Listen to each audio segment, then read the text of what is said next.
Notice how your mind feels when the day starts spinning out of control. The mind's unraveling is not a slow, orderly process. The mind experiences an instant, violent shift, resembling a computer screen freezing mid-sentence while 40 hidden background processes scream for RAM. For decades, people have been handed the ultimate piece of useless advice to just choose to be happy. This advice feels less like a solution and more like a cruel joke when the nervous system is trapped in a burning building. The viewer is asked to consider if that advice is not just unhelpful, but completely backward. Modern cognitive science reveals something extraordinary about human emotions.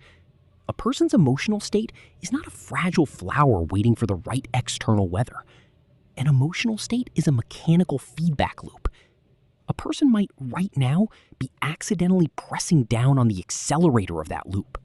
Understanding why the brain sabotages peace requires looking back at the original architecture of the human mind.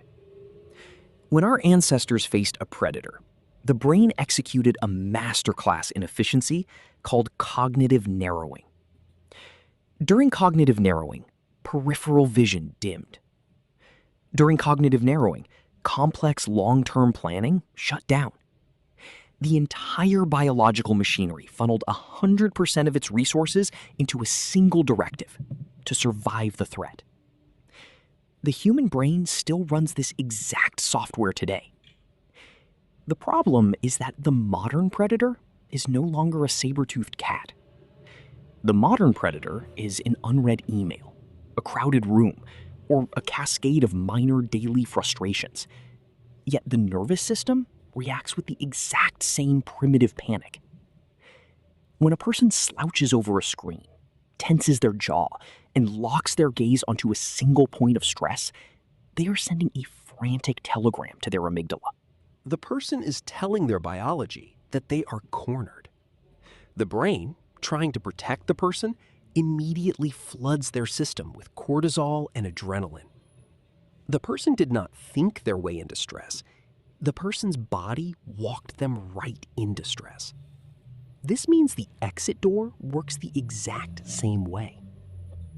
If emotional states are bottom-up signals rather than top-down decrees, a person does not need a life overhaul to shift how they feel. The person only needs to hijack the feedback loop.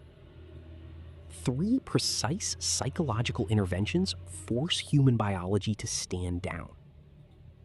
When anxiety spirals, the mind is trapped in an abstract loop of what-ifs. To break the anxiety loop, a person has to drag their brain kicking and screaming back into physical reality.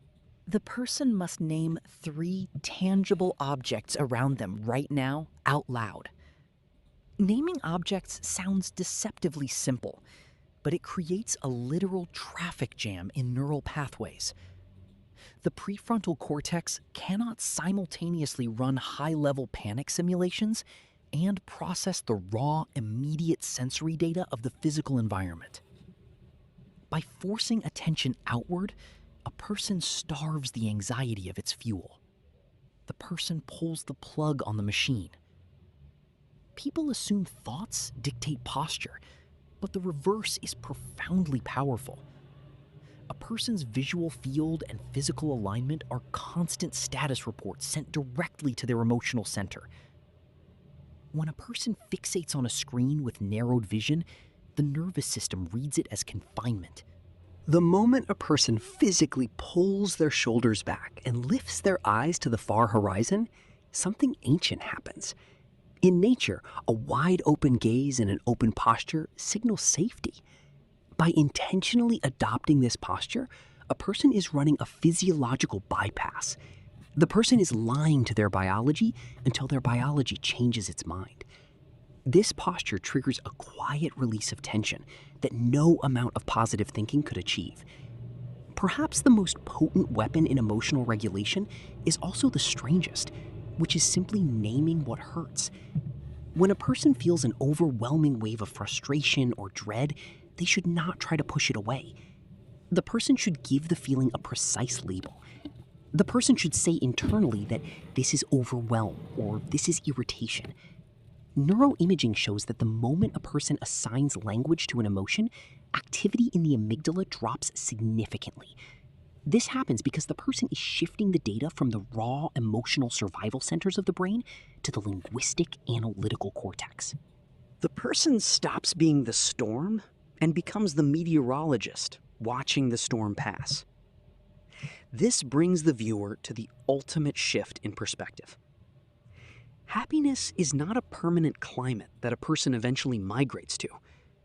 Happiness is a series of micro-corrections made in the turbulent seconds between stimulus and response. The next time chaos threatens to swallow a day, the person should pause for 3 seconds and ask themselves one precise question.